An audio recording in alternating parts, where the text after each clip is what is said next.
Hello everyone, this is Mr. Avila with part 2 here of our benchmark review. Question you might see on the benchmark is let g of x is equal to 2x plus 3 times x minus 2 times x minus 1 squared be a polynomial function, and the graph is shown there. Name all the horizontal and vertical intercepts of the graph. Horizontal intercepts, we mean x-intercepts. We mean x-intercepts there, and the vertical ones, we actually mean y-intercepts. So one more time, let's go ahead and get that set up here. The x-intercepts is horizontal. The horizontal intercepts are x-intercepts, and the vertical intercepts are y-intercepts. So let's list out our x-intercepts and y-intercepts. For the x-intercepts, I'm going to see them here. Here we have the graph and my x-intercepts. There's 3 of them. 1, 2, 3 x-intercepts, where the graph crosses the x-axis. That horizontal line going from left to right.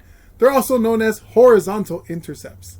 Now, you may not be able to catch them all here, but if you actually type this graph, this polynomial into Desmos, we could actually find that those x-intercepts pretty quickly.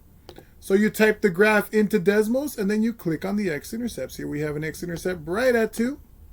Here we have an x-intercept right at 1. And here we have an x-intercept at negative 1.5. Those are our 3 x-intercepts.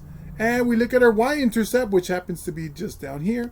That is at negative 6. So using this graph that we're able to do in Desmos, we can answer the question no problem. X-intercepts 2, 1, and negative 1.5. Y-intercept negative 6. Jump back over to the graph here so we can write it in. And our x-intercepts were 2, 1, and negative 1.5. And our y-intercepts is negative 6. Then we have our first part here, our part A. Part B, it talks about end behavior. We didn't talk about too much in class, but end behavior is like what's happening with the graph as x gets really, really big and when x gets really, really small. So I'm gonna write when you type this into your benchmark here, you write when x gets big, the graph goes to, and we're gonna fill that in right now, and when x gets small,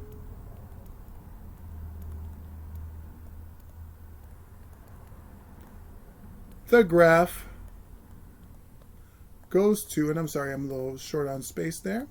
And here's what I mean. So again, you're gonna, when you see the words end behavior, you're gonna say when x gets big and when x gets small, and we're gonna see what happens to the graph here. So what I mean by x getting big is I'm gonna start at 0 and I'm gonna move to the right along the x-axis. And I'm gonna see what's happening to that red graph as my x's get really big. So I'm gonna follow the graph. So here's the graph, and I'm going to move to the right, to the right, to the right, and follow the graph. And I notice the graph starts taking off all the way up, super, super high, and we give that a name. When a graph is going up, up, up, up, up, forever and ever and ever, we say when x gets big, the graph goes to infinity because it went up. It's going up forever and ever and ever. Now let's see what we mean when x gets small. When x gets small, that means I'm curious to know what's going on with the graph as my x's go towards a negative direction. Very, very, very, very small. Again, I'm going to follow the graph just like I did to the right. I'm going to follow the graph towards the left.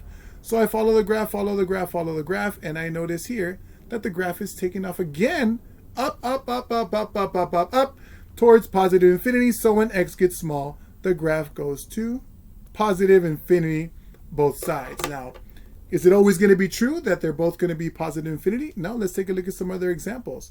So here, let's go over to Desmos, and we're going to make a little adjustment on the graph. And in this case, as x gets big, so moving to the right, the graph goes to down, down, down, down, down towards negative infinity.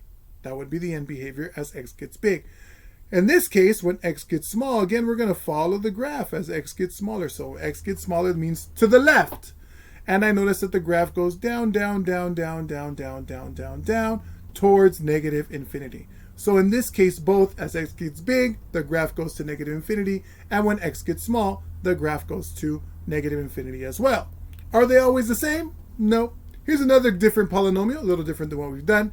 Here I would say as x gets big, I follow the graph to me. I'm going to the right to make x big, but I follow the graph. And I notice that the graph goes to positive infinity as x gets big. As x gets smaller, again, we're going to follow the graph. Follow, follow, follow, follow, follow. And I notice that as x gets smaller, the graph goes towards negative infinity.